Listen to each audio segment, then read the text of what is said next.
Hey, travel buddies, and welcome back to another edition of Keisha's Corner. Now, listen, I told you in the previous episode that this new show, Holiday Love Rats Exposed, has me in the chokehold. So, for those who are not familiar, it's a British docu-series that follows the women who fall in love on vacation and end up falling victim of a scam. And honestly, I cannot believe that people are still getting taken in such crazy ways, just falling in love with the unbelievable and making it believable. But again, this is a safe space. I'm not here to judge, but I am here to inform and highlight to my travel buddies out there. If you see the red flags, please pay attention. Let's get into Diane's story and let's talk about it. Diane Peebles was away in Sri Lanka when a young hotel worker and tuk-tuk driver called Priyanjana turned her head. I thought he was a very nice young man. He was very polite. He asked me for my mobile number and then he asked me for my address, and I didn't think there was anything off it romantically or anything. Undeterred by the 33-year age gap and flattered by the young Sri Lankan's attention, when Diane got home to Edinburgh, things started to heat up. Don't they always? Now, let's just start. Let's be for real, Diane. You were 33 when he was born.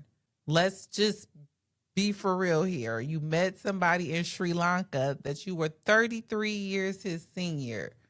And when you got home, he put that pressure on you. Let's continue. And after I got back home, he tried to call me, but his English wasn't that good. So then he wrote me a few letters.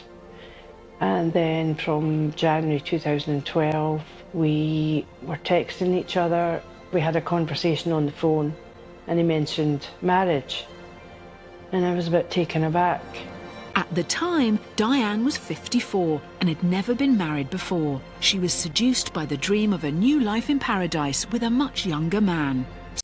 Now, travel buddies, you all tell me the age gaps, that happens all the time. But this lady is 54 years old, never been married. Do you think that plays a part in her decision to move so quickly with a young gentleman that she just met? So 7 months later, she flew back to Sri Lanka to see Priyanjana. Things quickly spiraled out of control. He was really excited. He kept saying, tomorrow engagement. And I thought that we had to go to the registrar's office because I was a foreigner. I thought that we had to register it, that we're getting engaged. But at the registrar's office, it became clear Priyanjana had a different plan. And then she started reciting. First of all, the music is killing me here. This is how they keep me coming back watching this show. Now, I don't... Let's continue. You take, blah, blah, blah. So that's when I discovered what was happening. Diane was unwittingly taking part in her own wedding ceremony. I was kind of shocked at first, but he was urging me. She said she was kind of shocked. She thought she was going somewhere to register as a foreigner, I guess to register to be married, to maybe put in an application, if you will. But when she gets there, the lady is having her recite things back and forth. So now she's noticing that something is wrong. Wow. Do you take, blah, blah, blah. So that's when I discovered what was happening. Diane was unwittingly taking part in her own wedding ceremony. I was kind of shocked at first, but he was urging me to go ahead and just say it. So we got married. Didn't have a ring or anything, which was very strange. You think, and let me catch myself. God bless this lady and her soul. She's so sweet. She's probably a wonderful lady. But you met somebody in Sri Lanka. 7 months later, you're back there, getting married unexpectedly. You think you're going to maybe register to talk about becoming a married couple, but they have you raising your right hand and swearing some things and reciting some things, and now you find yourself in a full-blown wedding ceremony. This was not the wedding Diane had dreamed of for decades, so the couple dressed up for official photographs. And at the beginning, the new relationship went well. He was quite attentive and quite romantic and very loving. I was developing feelings for him by this time. Diane wanted Isn't that amazing? You are already married, Diane. Talking about I am developing feelings for him. You're already married. You already put the dress on. You already took the pictures. That's to build a new life with her husband, so she says she sent him £20,000 to start building a home in Sri Lanka for them both. £20,000. How much is that in US dollar? Please don't stress me. I'll just put it in the comments. Thanks. This is where I used to live. A couple of years later, keen to help her young husband, Diane says she then sold her flat for £100,000, sending Priyanjana an additional £31,000. He used the money to upgrade his tuk-tuk to a minibus. Later, Diane decided to move to Sri Lanka to be with her new 21-year-old Sri Lankan husband. Okay, so he's only 21. She hadn't even moved back there yet. You got married. I guess you came back to wherever she came from. And you have sent him thousands of dollars on his own without you being there. Okay, and now you're returning to Sri Lanka. But instead of love blossoming, the romance withered. He spent more time at his mother's house than he spent with me. Or he would go out with his friends. And he would never come home at night time. So he was never there. Diane, you are the money tree. He's 21. He outside with his friends, and your money, your good money. And he spent more time at his mother's house because he's a child, and that's where the food is. And it just wasn't working out. We were just arguing all the time about money. Unable to return home, Diane started to realise this marriage may be a sham. And in 2016, 4 years after the wedding, Diane says she met another woman who claimed she was also married to Priyanjana.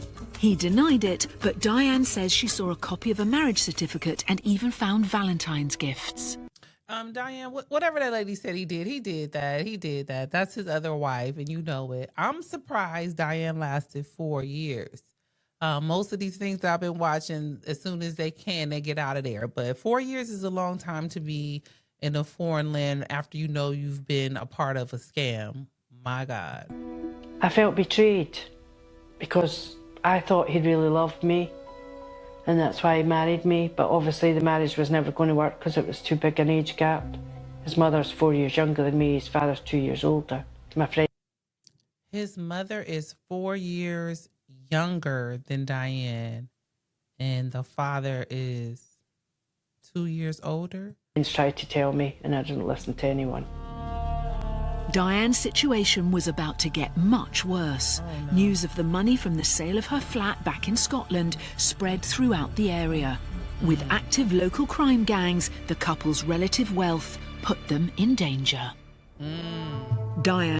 Oh, they like, oh, you got that good Scottish money. Okay, bring it here. Oh, they became a target. Oh, poor Diane. Now they out here like you, the Queen of England. You got all the money. Peebles from Musselburgh near Edinburgh says she also felt from the moment she married that things were not right. Aged 54, she found herself in a relationship with a 21-year-old tuk-tuk driver called Priyanjana. I'm just curious for any of the travel buddies out there who have done this, if you have met somebody online and they were considerably younger than you and you just gave up everything and went to be with that person, what runs through your mind when you're like actually going, when you're catching that flight, when you're packing your stuff, when you're selling the last of your belongings? Like, what are you thinking? Are you nervous at all? Or is this straight love, adrenaline, I'm going to be with my person? I just have never been here. I'm so curious of how this happens. Sold her flat and moved to Sri Lanka to build a new life with her new husband.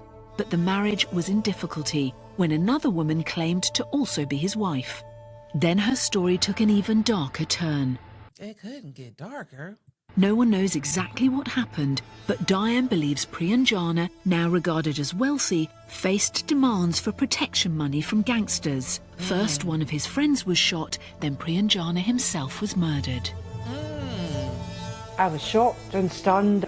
Now wait a minute. Now wait just a damn minute here. So not only did you get scammed from a young boy in Sri Lanka, he out here in gangland and gang activity, and because of the heat brought to you all from your Scottish money out here, they they put him down, him and his friend. I didn't know what to think, because a lot of people were saying, oh, is he really dead?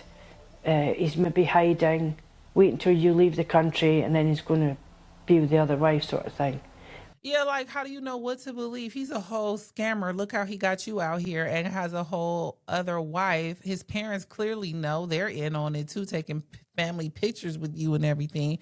And they out here shooting at him. What kind of scamming? But he was dead. You know, he hadn't faked his death or anything like that. He was really dead.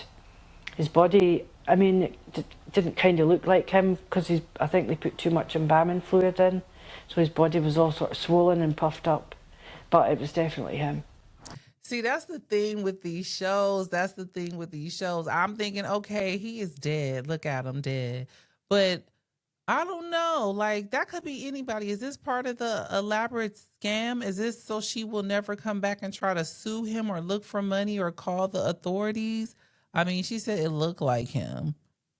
Okay. Diane is now back in the UK, but she's £100,000 out of pocket, with no flat and no job. Hi Diane, are you right? I'm fine. Michelle, who runs the Stop UK Marriage Fraud Support Group, has come to Edinburgh to meet Diane. Michelle has met many women like Diane who have lost their life savings in foreign marriages. Wow. I mean, that must really hurt to really leave everything you know behind to be with somebody just on a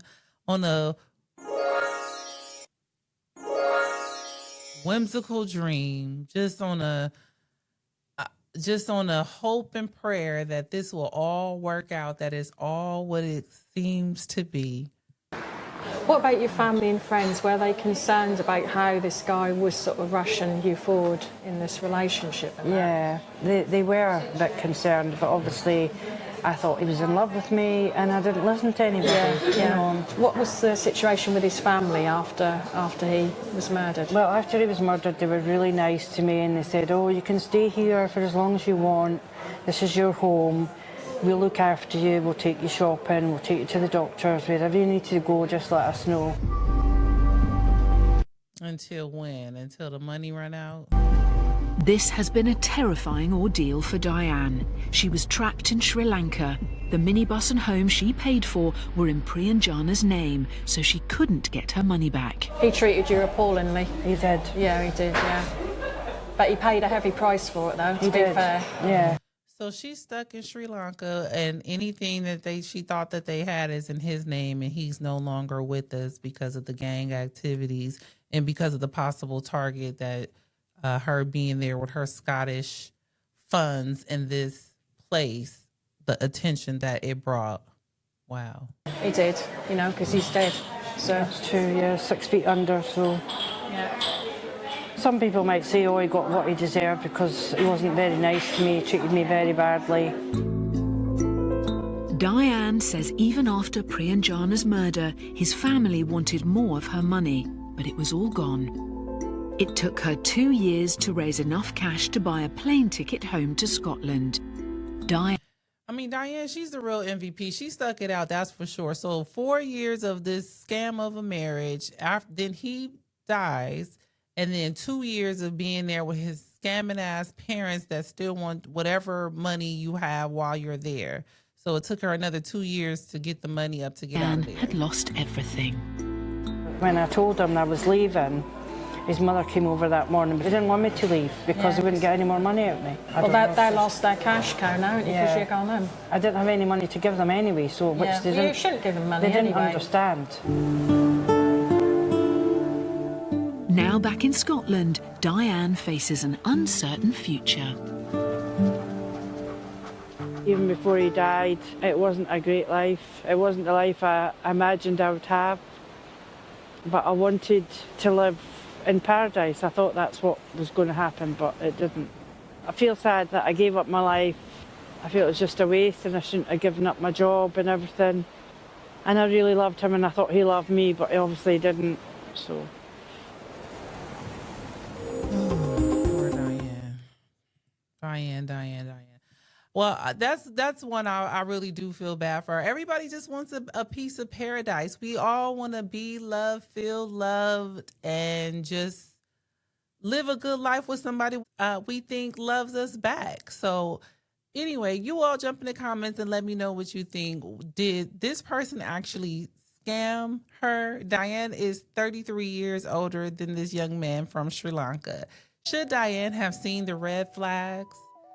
Her being the senior, the elder of the two, should she have known better? Or was this just another scam? Could this have been avoided? What lessons do you think Diane has learned since her experience? I don't know. I'm just here to discuss. Once again, travel buddies, thank you for stopping by. Be sure to like, subscribe, share to keep your people aware. I'm Keisha, and this is my corner.